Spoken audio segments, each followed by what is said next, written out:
নমস্কাৰ, এই মুহূৰ্তত দিবলৈ ওলাইছোঁ সন্ধিয়াৰ কেইবাটাও বিগ ব্ৰেকিং নিউজ। আজি হৈছে 12 আগষ্ট। গোটেই অসমৰ লগতে ভাৰতৰ বিভিন্ন প্ৰান্তৰ পৰা যুগুতাই হৈছে কেইবাটাও গুৰুত্বপূৰ্ণ খবৰ। যোৱাকালি গ্ৰেপ্তাৰ হৈছিল আমছুৰ সভাপতি ৰেজাউল কৰিম চৰকাৰ আৰু 3 ঘণ্টা পিছত মুকলি হয়।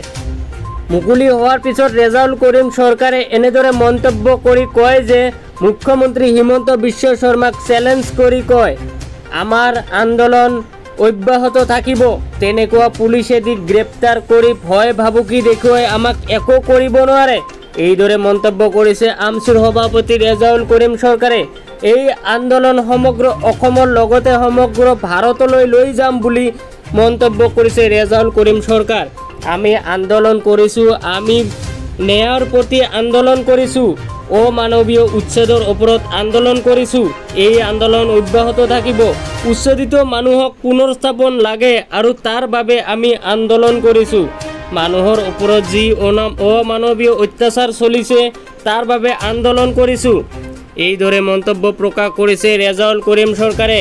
পুলিচে গ্ৰেপ্তাৰ কৰি এই আন্দোলন স্তব্ধ কৰিব নোৱাৰে। এইদৰে মন্তব্য প্ৰকাশ কৰিছে ৰেজাউল কৰিম চৰকাৰে।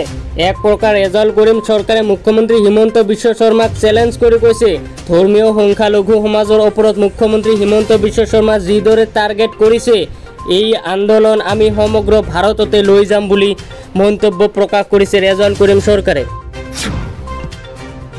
আনফালে ৰেজাউল কৰিম চৰকাৰৰ এই মন্তব্য শুনাৰ পিছত প্ৰতিক্ৰিয়াভাৱে মুখ্যমন্ত্ৰীয়ে যি কঠোৰ মন্তব্য কৰিছে, যি মন্তব্য শুনিলে আপোনাৰো চকু কপালত উঠিব। হয়, মুখ্যমন্ত্ৰী হিমন্ত বিশ্ব শৰ্মাই কয় যে আমছু যিমান প্ৰতিবাদ কৰিব আমি সিমান উচ্ছেদ চলাই যাম, দুটাকৈ বেছি উচ্ছেদ চলাই যাম বুলি মন্তব্য প্ৰকাশ কৰিছে হিমন্ত বিশ্ব শৰ্মা। এইদৰে কঠোৰ মন্তব্য কৰিছে মুখ্যমন্ত্ৰী হিমন্ত বিশ্ব শৰ্মাই। আৰু মুখ্যমন্ত্ৰী হিমন্ত বিশ্ব শৰ্মাই কয় যে আমি সংখ্যালঘু অধ্যুষিত অঞ্চলত উচ্ছেদ চলোৱা নাই, আমি মিয়া মুছলমানবোৰকহে উচ্ছেদ কৰি আছোঁ, যিখিনি ফৰেষ্ট ডিপাৰ্টমেণ্টৰ আণ্ডাৰত আহি আছে।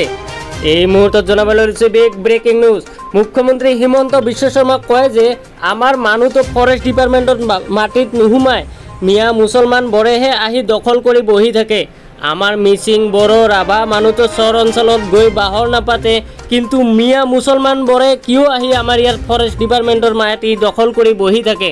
এইদৰে মন্তব্য প্ৰকাশ কৰিছে মুখ্যমন্ত্ৰী হিমন্ত বিশ্ব শৰ্মা আৰু কয় যে আমি মিয়া মুছলমান মানুহক চৰ অঞ্চল প্ৰায় অসমৰ আধা মাটি দি দিছোঁ, তেওঁলোকে কিয় আমাৰ ইয়াত আহি ফৰেষ্ট ডিপাৰ্টমেণ্টৰ মাটি দখল কৰি থাকে।